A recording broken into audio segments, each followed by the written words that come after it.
The wind howled like a banshee, a wild beast clawing at the mountainside. Snow, thick and relentless, whipped through the air, obscuring everything in a whiteout. It was the kind of storm that chilled you to the bone, even inside the relative safety of a moving vehicle.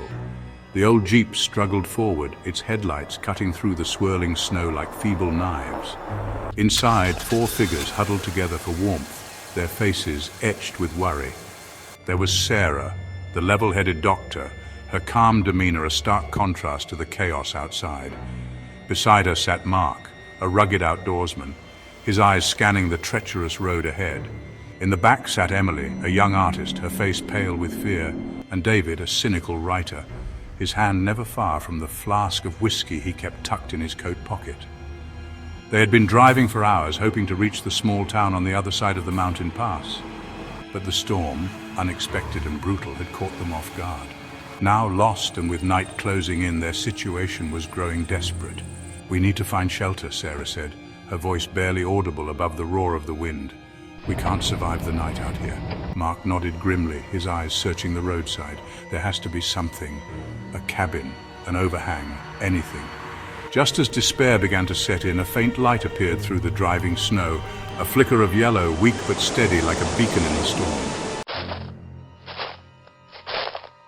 The cabin stood at the edge of a clearing, its silhouette barely discernible through the swirling snowflakes.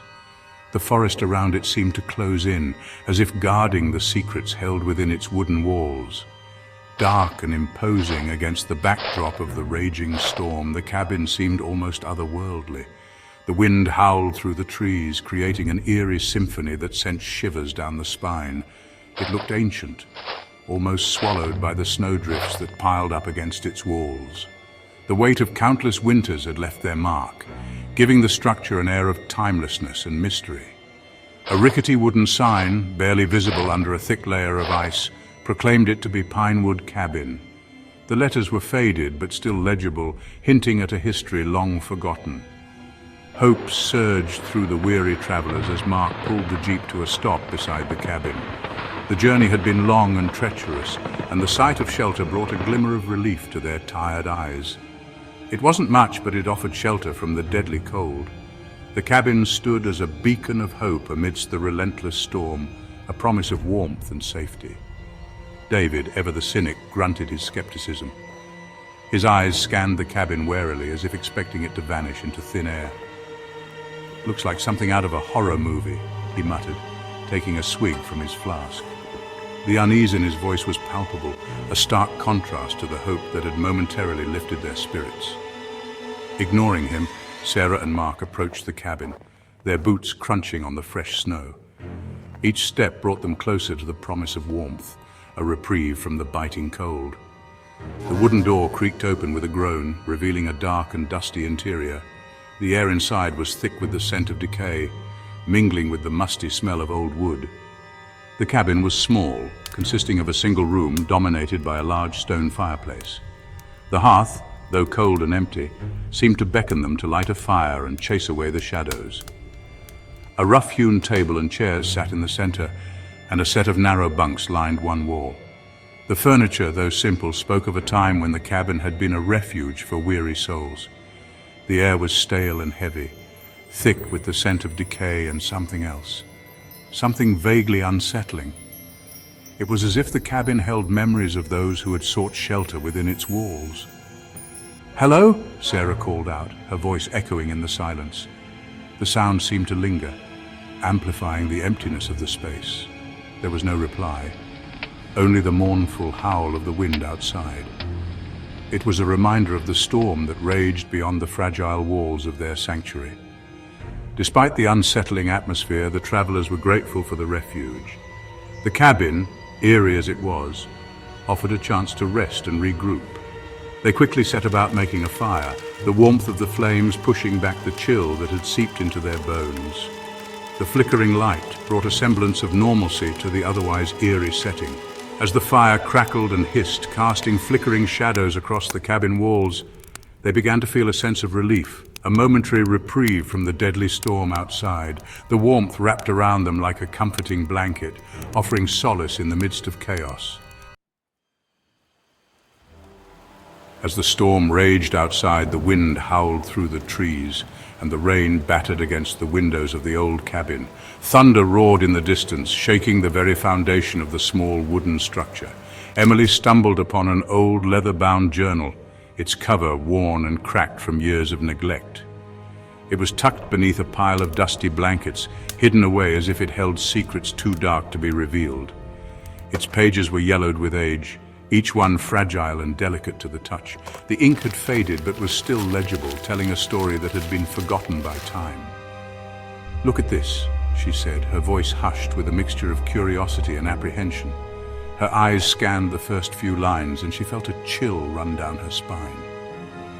The travelers gathered around the table, their faces illuminated by the flickering firelight. Each one was drawn to the journal as if it held a magnetic pull. The flickering firelight cast eerie shadows on the journal's aged pages, making the words dance and come alive. David, his usual cynicism momentarily forgotten, leaned closer, his eyes narrowing as he tried to make out the faded script. His eyes scanned the faded script, each word pulling him deeper into the past. The journal belonged to a man named Jedediah, a trapper who had sought shelter in the cabin over a century ago. His entries were filled with tales of the mountain, its unforgiving winters, and the strange occurrences that plagued him during his time in the cabin. The harsh winters were described in vivid detail, the cold seeping into his bones and the howling winds keeping him awake at night. And then there were the strange occurrences, the eerie sounds that echoed through the cabin, and the feeling of being watched. As David read aloud, his voice taking on a somber tone, the entries grew increasingly disturbing. Jedediah wrote of strange noises, whispers in the dead of night, and a growing sense of dread that permeated the cabin. The more he read, the more the sense of unease grew among the group. Each entry seemed to be a descent into madness, a chronicle of a man haunted by unseen forces. Jedediah wrote of strange noises, whispers in the dead of night, and a growing sense of dread that permeated the cabin. The whispers seemed to come from the very walls, as if the cabin itself was alive and aware of their presence. And with each passing night, the sense of dread grew stronger, wrapping around him like a suffocating shroud. "He says there's a presence here," David said, his voice barely a whisper. "A malevolent spirit trapped within these walls," Mark scoffed, shaking his head. "Ghost stories to scare children," he muttered. "Don't tell me you believe this nonsense." But there was a tension in the air, a palpable fear that none of them could shake. Even Mark, with his skepticism, couldn't completely dismiss the unease that had settled over the group. Sarah noticed the tremor in David's hand as he closed the journal, his knuckles white against the worn leather. She could see the fear in his eyes, a fear that mirrored her own. His knuckles were white against the worn leather, gripping the journal as if it were a lifeline. Jedediah's final entry, scrawled in a shaky hand, sent a chill down her spine. "It knows my name," Jedediah had written. "It's coming for me, and it won't rest until it claims the souls of all who enter this cursed place." The words seemed to echo in the silence of the cabin, a haunting reminder of the past that refused to be forgotten. Outside, the storm continued to rage, as if nature itself was warning them of the danger that lurked within the cabin's walls. The travelers exchanged uneasy glances, each one wondering if they too would fall victim to the whispers from the past. The storm raged on, a symphony of wind and snow, a relentless force of nature that seemed to have no end. The howling wind and swirling snowflakes created an almost surreal atmosphere, as if the world outside the cabin had been transformed into a frozen wasteland. That seemed to isolate the cabin from the rest of the world. Despite the warmth of the fire, a sense of unease settled over the travelers. Jedediah's words, filled with fear and desperation, hung heavy in the air. The fire crackled, casting flickering shadows on the walls, but it did little to dispel the growing tension among the group. David, his cynicism replaced by a growing fear, paced the confines of the cabin, taking long swigs from his flask. His usual bravado had vanished, replaced by a palpable anxiety that gnawed at him. He muttered to himself, his eyes darting to the windows as if expecting some unseen horror to burst through at any moment. Emily huddled near the fire, her eyes wide with apprehension, her hands trembling as she clutched a blanket around her shoulders. She tried to draw comfort from the warmth, but the fear in her heart was like ice, cold and unyielding. While Sarah tried to maintain a semblance of calm, her medical training urging her to focus on the rationale.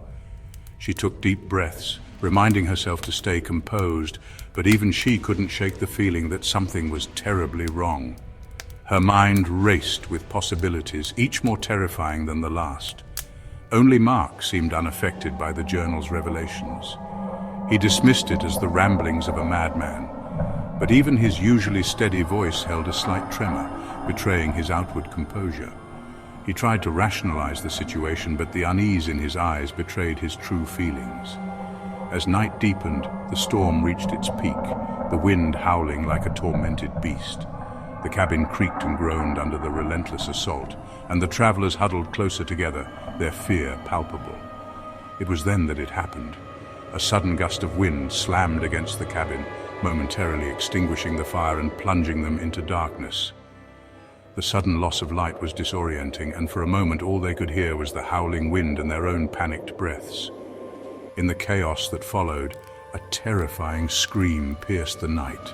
It was David's voice, filled with a raw terror that sent shivers down their spines. The scream was abruptly cut off, leaving an eerie silence in its wake. Struggling to relight the fire, Sarah and Mark found David slumped against the wall, his eyes wide with fear, his body trembling. The flickering light revealed the horror of his condition, and they could see the terror etched into his features. His throat ripped open in a grotesque mockery of a smile. Blood stained his clothes and the wooden floor beneath him, a gruesome testament to the unseen force that had claimed him. The sight was almost too much to bear, and they recoiled in horror. Emily, her face white with terror, could only stare at the scene before her, her mind struggling to comprehend the horror that had unfolded in the space of a heartbeat. The reality of their situation began to sink in, and the true extent of the danger they faced became horrifyingly clear.